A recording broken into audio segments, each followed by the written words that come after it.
Hey guys on YouTube. How are you? My name is Jeremy Majors with Majors Academy Dog Training out of Green Bay, Wisconsin. Just waiting on Facebook to upload quick and go live, and then we will start. This is a weekly dog training, dog behavior Q&A that we do. So if anyone out there has any questions, you feel free to ask, and we will answer them, or I will answer them to the best of my ability. I don't know what's going on with Facebook right now, but we're just waiting on that and we will get started. Shout outs to all the people that have been following me on Facebook. I really appreciate that, and sharing my videos. I really appreciate that. Oh, come on now. What's going on here?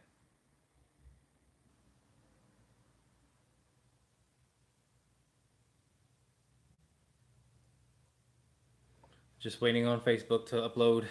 But if you guys have any questions that are watching on YouTube, feel free to shoot. We'll go ahead and get started and wait for, as we're waiting for Facebook Live to work properly. For some reason, it's not working at the moment. Let me try something else here.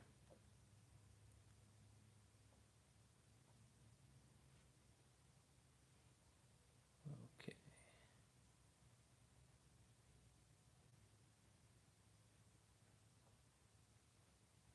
Sorry guys for the delay.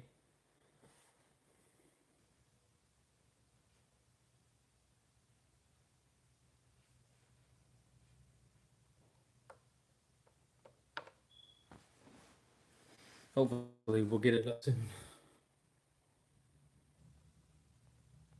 I'm gonna have to try and start and restart it, maybe.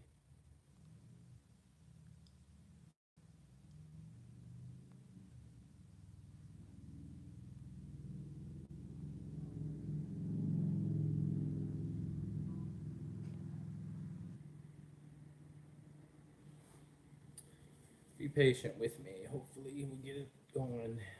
Come on now. Stupid Facebook Live. Like I said, you guys on YouTube, apologize for the inconvenience, but any of you guys watching, feel free to ask questions as we're waiting for Facebook Live to get started. I will answer some questions for you guys. Come on.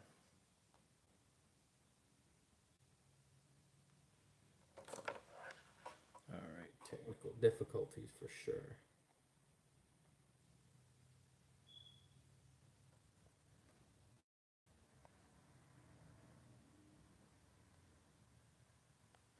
Wait a minute.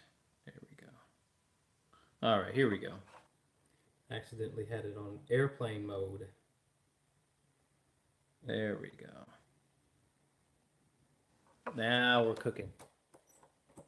All right, let me welcome in my folks at YouTube or on Facebook real quick. And then, like I said, we'll finally get started. What's up, everyone? Jeremy Majors here with Majors Academy Dog Training. Sorry for the late delay. I forgot my phone was on airplane mode, and it automatically turns off Wi-Fi when you press airplane mode.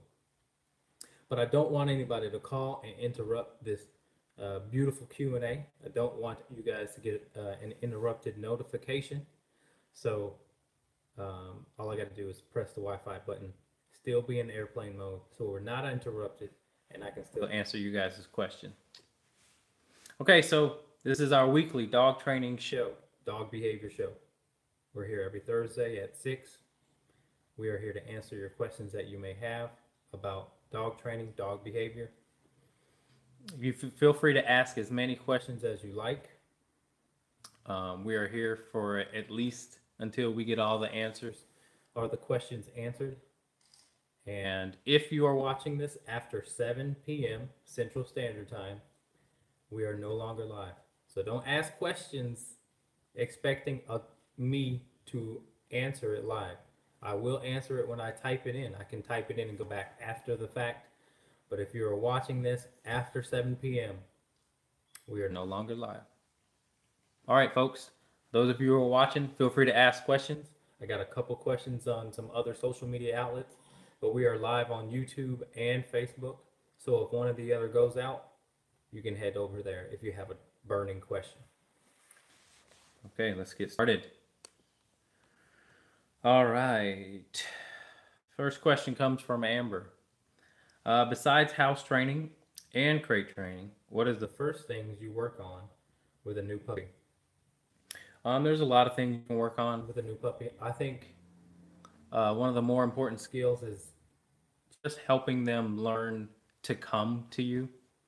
And so you can get your favorite treats and mostly try and wait until the puppy's distracted, because most puppies will follow you anyway. But wait until the puppy's distracted, create some space between you and the puppy. And then when the puppy notices, the second that the puppy notices that you're gone, that's your opportunity to get the puppy used to your words, your movement, and your praise. So when the puppy looks up at you, you say his name, whether it be, it can be the dog's name, whatever, Blue. And when Blue looks at you, say, Blue, come.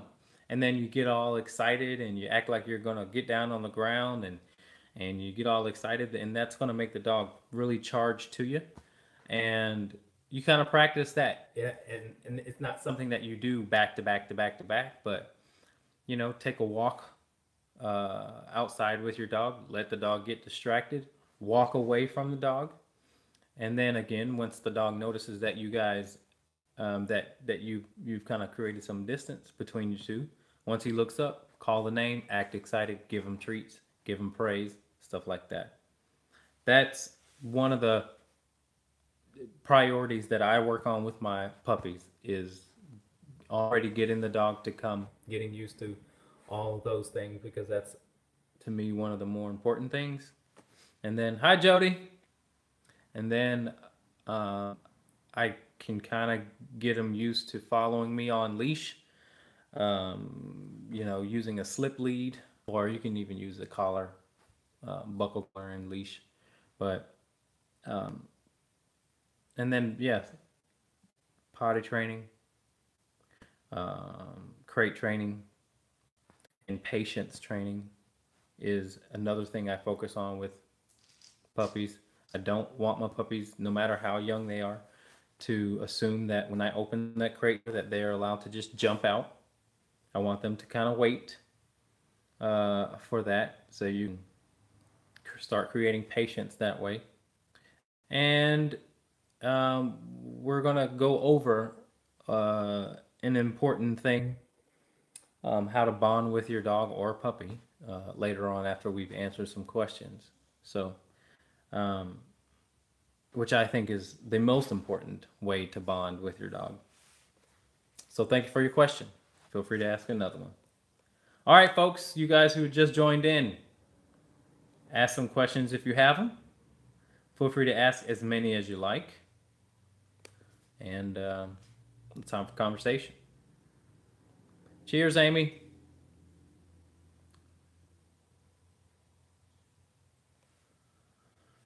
Okay, next question. That a harness is... All right. How to get a very ball motivated dog to go after the ball until... How to get a very ball motivated dog not to go after the ball until released from command. Keep her on leash. Is there any chance of neck injuries if she really commits to running after it? Yeah, I would say keep her on leash.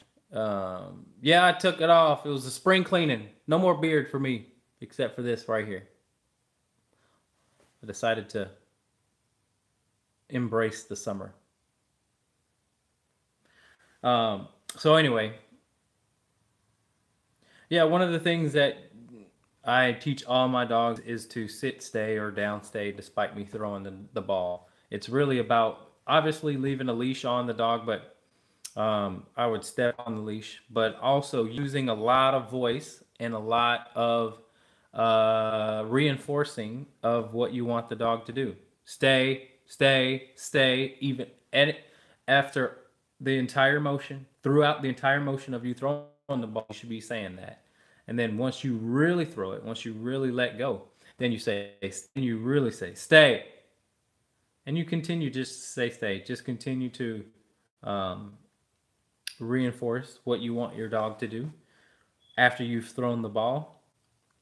And then, once you get really good, you can wait for eye contact. But if you just get the dog to stay and for about 5 seconds, then you say, okay, let go, whatever your release command is, and let him go get it. But I would keep a leash on the dog as backup, but your primary way of getting your dog to stay is going to be your voice and leash, but mostly your voice, because you want to go away from using the leash and just use your voice.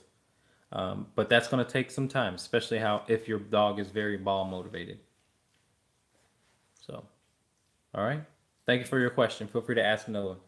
All right, YouTube, we're live on YouTube. If you guys have any questions, feel free to ask them. We are here for as long as we have questions. We will talk about the topic if we run out of questions, or if we have answered the questions. So you guys that just joined in on Facebook, feel free to ask some questions, or if you want me to talk about something, let me know. All right. Next question.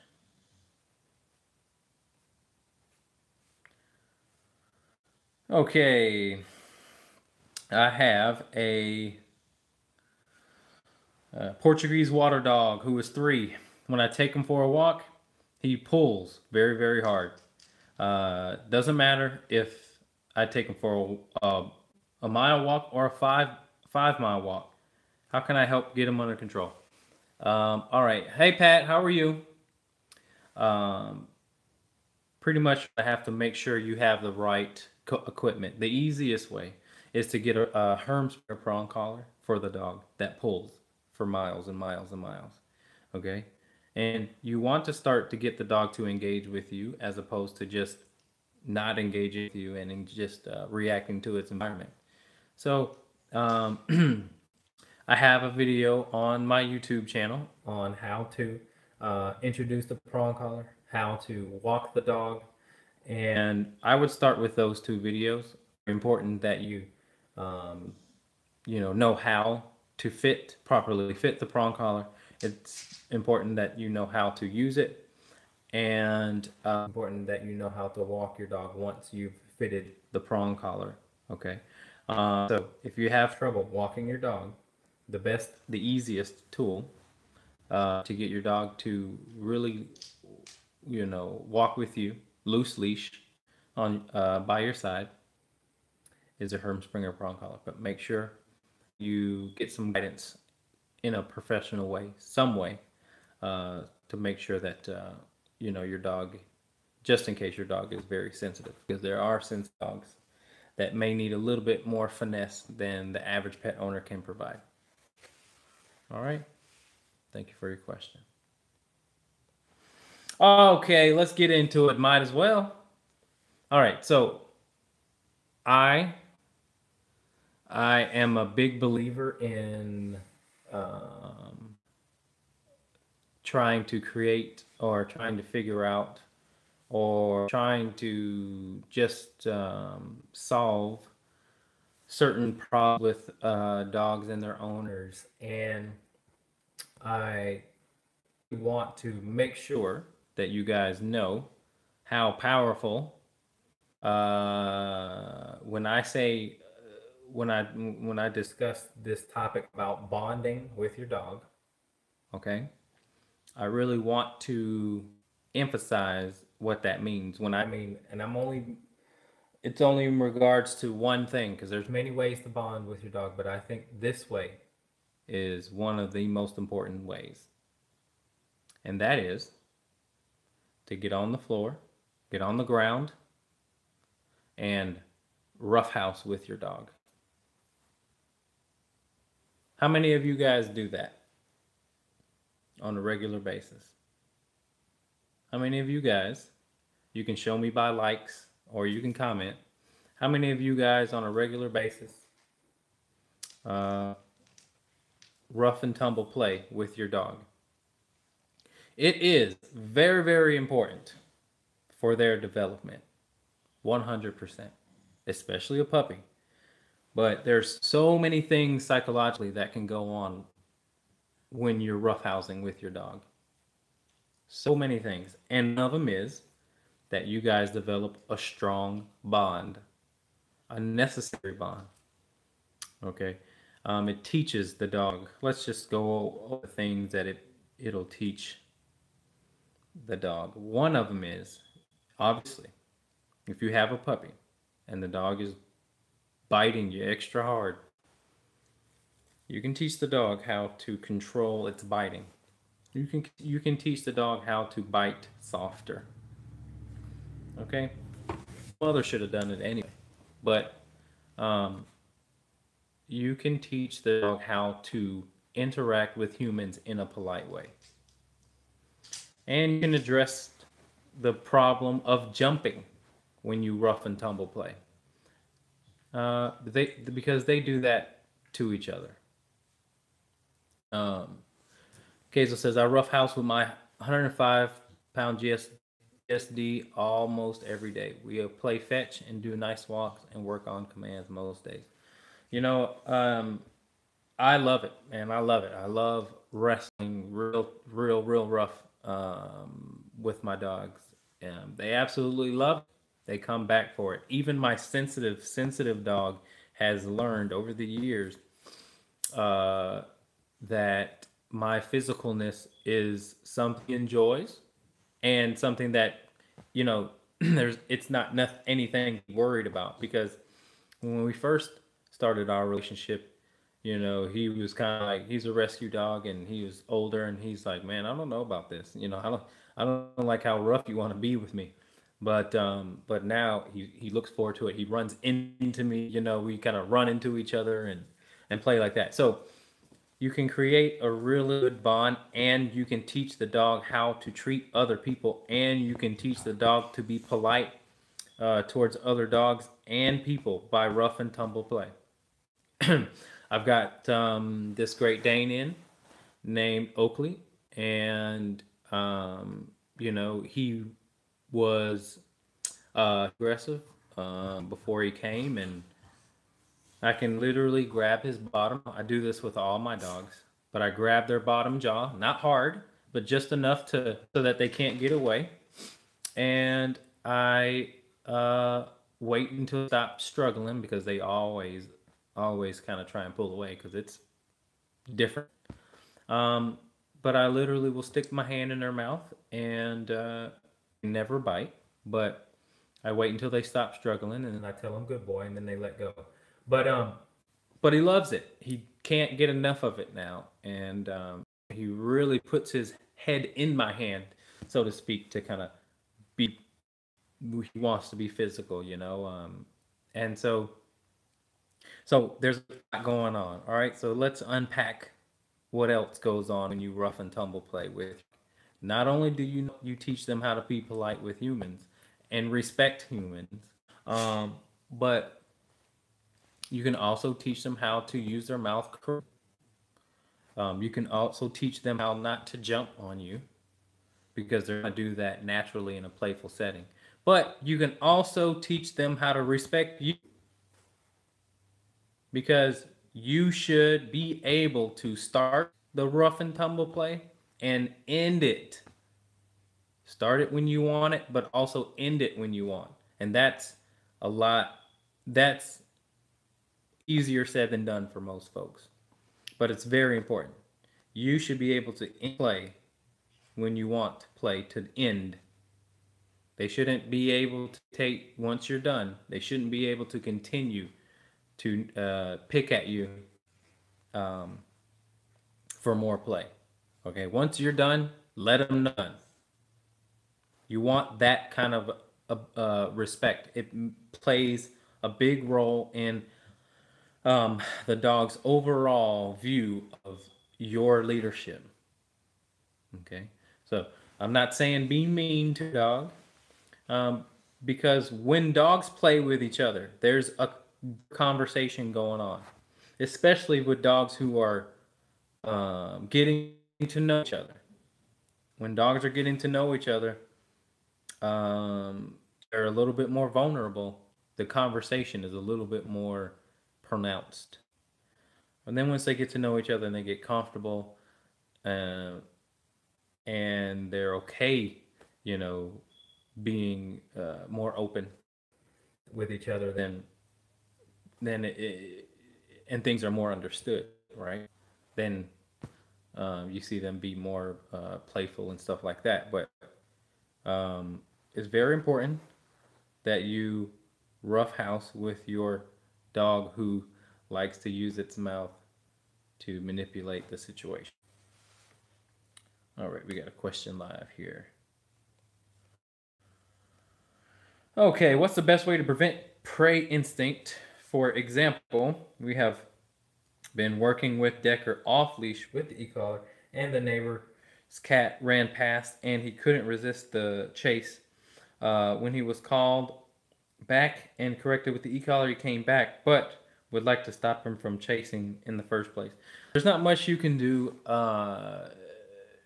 really to prevent his prey drive. You can get him to control the impulse.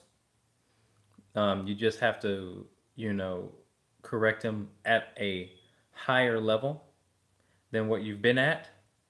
And then, also use your voice so that you have your voice when that situation comes about again. But, I would say it's not about preventing the prey instinct more so than just getting him to respond to you and getting him to learn to control that impulsive behavior. And that's what where you should focus on. All right. Thank you for your question, man. Feel free to ask another one. Hope Decker's doing all right. Okay, so back to what I was saying. Dog who was a sensitive dog, and he liked to use his mouth. But I would rough and tumble play with that dog 100%, because you can teach him once he gets irritable that if he decides to do something negative, you can teach him that is going to get him, not going to get him what he thinks is going to happen. Once a dog gets annoyed and they decide to use their mouth, you have to, your goal then is to really show the dog that that's not going to get you anywhere. Okay, and so don't think about doing this anymore, because it could ultimately get you thrown out the house or worse. So very, very important. And without getting aggressive, obviously if you guys are playing, you can teach those are your opportunities to teach those lessons without getting aggressive. All right. So again, it is your opportunity to establish your respect and who you are as a leader by playing rough with your dog. Very, very important. Okay, they bond with you that way as well. I do know that rats are sort of the same way, and obviously pretty much any mammal. But I appreciate that, Adam, and I'm very glad to hear that. Very, very glad. He was not an easy dog, but he was well worth it. So anyway, I do know that about mammals in general, and in specific rats. They obviously are ton of tests done on rats, but so check this out. We all know that nowadays dogs are getting put on a lot more meds every day. I mean, most of the dogs that I work with come in with meds. Okay, so with rats, okay, if they don't get to play rough with each other, their brain, the frontal cortex of their brain does not develop properly, and therefore the result is that they get attention deficit disorder. and they cannot calm down, concentrate, or anything like that. And then they treat the rats with Ritalin because our nervous systems are the exact same with rats. So that's why they do all the testing on labs. I mean, testing in the labs with rats. But I'm wondering if that's this. There's a correlation in dogs today because we already know that there's a big influx of children getting diagnosed with attention deficit disorder and being treated with Ritalin. I do also know that it's very important to rough and tumble play with your children. But I'm also, like I'm saying, I'm gathering that it could be the same way with dogs. Some of these dogs that come to me, they almost, beg for to be roughhoused, and I'm wondering if that, they're lacking something chemically or mentally with a lot of these dogs that are being put on meds because of the lack of socialization that they get, or again, like we were saying, the rough and tumble play. Very important for a child's development, very important for rats' development, which are, both closely related to a dog's development as well. So, rough house with your dog. That's how you're going to bond with your dog. Hell, again, there are many lessons that can be taught when you are playing rough with your dog. One of them is how the hell not to bite you hard, or how to use your mouth in a polite manner. Like there's anybody and everybody calls me and says my puppy, his teeth are sharp and he's constantly biting. Okay, well he's constantly biting because you're allowing him to constantly bite you. It's like stop it. Tell him to stop. Like a mother would do, right? Mother would play, siblings would play, and they would establish mutual respect or leadership respect between mother and puppy. So same way, that's the easiest way that they can learn from you. Can you change the behavior of an older dog that has been acting sassy for 11 years? Yes, you can. I've worked with a 13-year-old dog aggressive pit bull, and takes a little longer because they're a little set in their ways, but they can certainly respect boundaries that are concrete. So again, they may be a little bit more resistant of it. They may try to fight it a little more, but they absolutely no. But here's the deal about older dogs versus puppies. Okay, there's a difference in how they learn. Okay, puppies are going to come with enthusiasm, energy, and no patience. Older dogs come with patience, less energy, but stubbornness. You don't really see that in a puppy. Puppy's still kind of, saying, "Hey, what's going on? What's going on? What's going on?" Where older dogs like, "This is what's going on. This is what's going on. I'm good with this." So there are two different sort of approaches on how to train them. Ultimately, all of them. So I've got 2 lab puppies, and then I've got 2 other older dogs. Okay, the older dogs, you spend less time going through obedience because they're more patient. The puppies, you have to spend a lot more time developing the patience, if that makes sense. So thank you for your question. Feel free to ask another one. Oh, we are having a pack walk. I'm going to announce that thing tomorrow. We are having a pack walk at it's called Fritsch Park in Green Bay, right off of Highway 54, right very close to NWTC. Unfortunately, it is for past clients only. So if you're a past client and you want to come to our pack walk, the weather looks good on Saturday, 9 a.m. Feel free to come out. Make sure you have your equipment and make sure you keep a short leash. Keep everyone safe. We have a hunting breed, 9-month-old. He gets so excited anytime he sees you. that he starts to nip at your legs. You can go to the bathroom and come back and he will start wiggling and nipping. We've taught him when he gets excited to find a toy in his mouth. This keeps his mouth busy so he doesn't nip, and that we can play. Okay.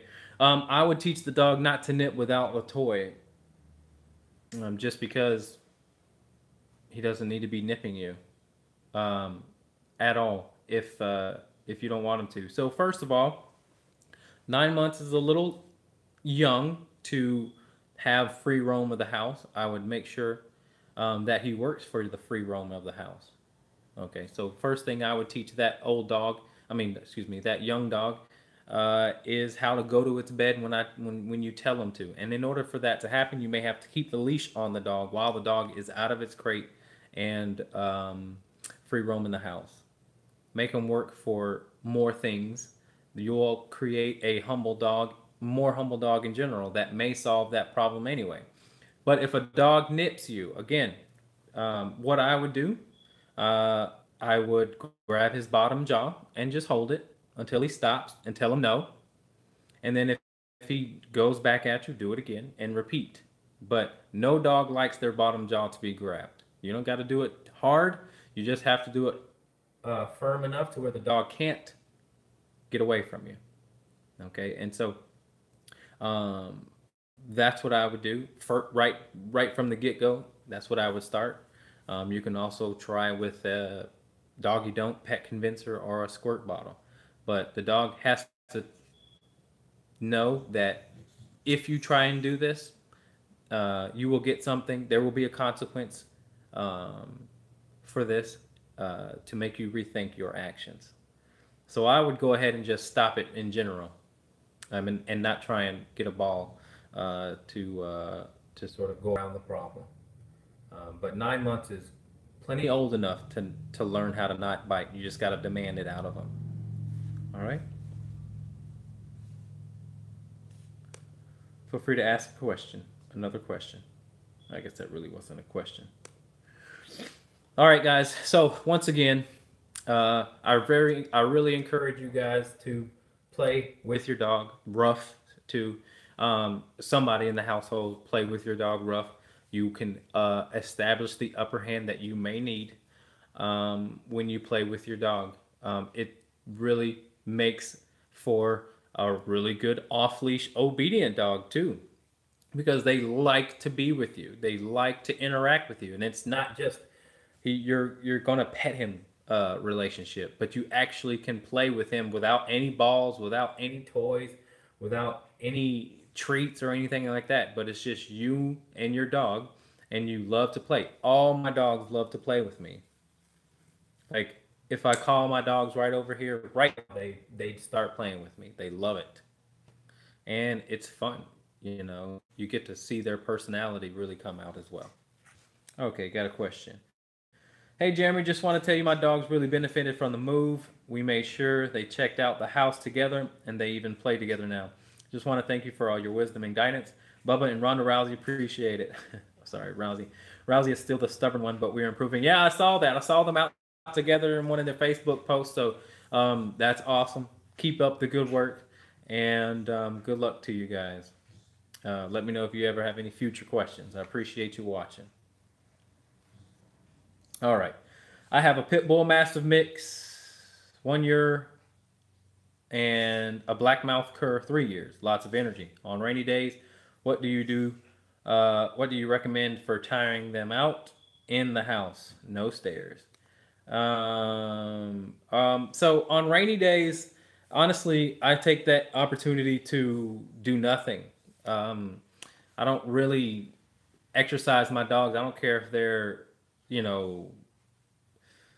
I'll go as far as, 8 months. I'll give them a break. I'll give them a day of no physical exercise. I don't think it's necessary every day. And so rainy days, in my opinion, dogs are naturally going to be more subdued. They're going to be more lethargic because in the wild, they really don't hunt. while it's a rainy day. So I'm going to take that opportunity to have a rest day. I do think rest days are very important, especially for young dogs, especially for big dogs. Okay, you want them to rest those big growing joints. So take that opportunity to just uh, relax, you know, snuggle, whatever.